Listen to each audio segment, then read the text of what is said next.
a stillness. And that's hand in hand, I think, with quiet. In the quiet and in the stillness.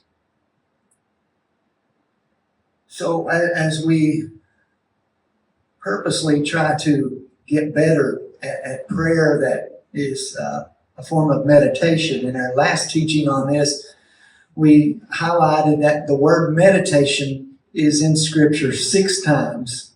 All of those are in the book of Psalms. Each of those cases are a psalmist talking about their devotion time with God, their prayer time with God. In those cases being spent as what they would say meditation, which was actually very much quiet, stillness.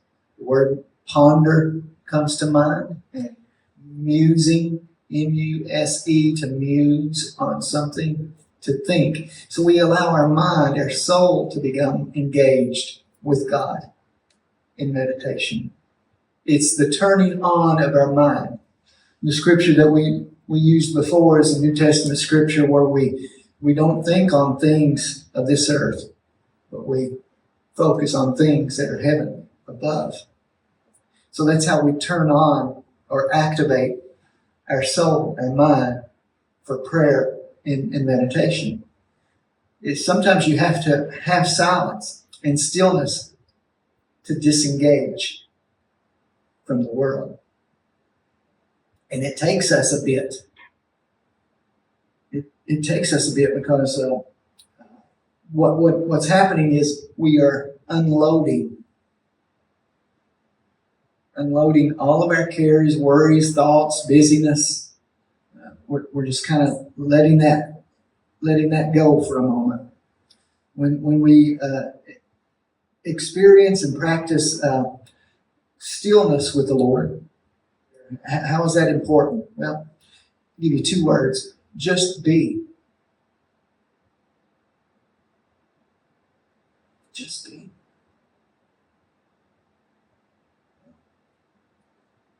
Getting with God, and I already said no entertainment, no sense of work. We just be with Him.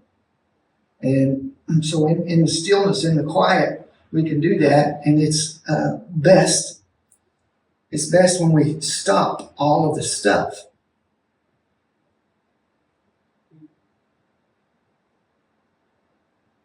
And for many of us, if not all of us, this takes work.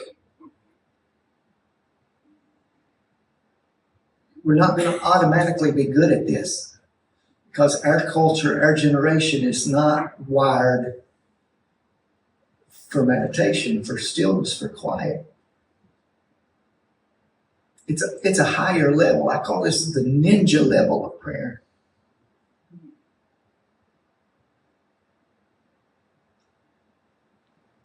We have to practice at it. And every time you do it, it's a practice. It's an exercise, and we do it because He's worthy to get to know Him in this way.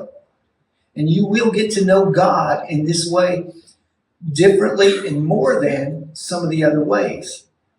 It's not that other forms of prayer and worship are wrong, just they're different.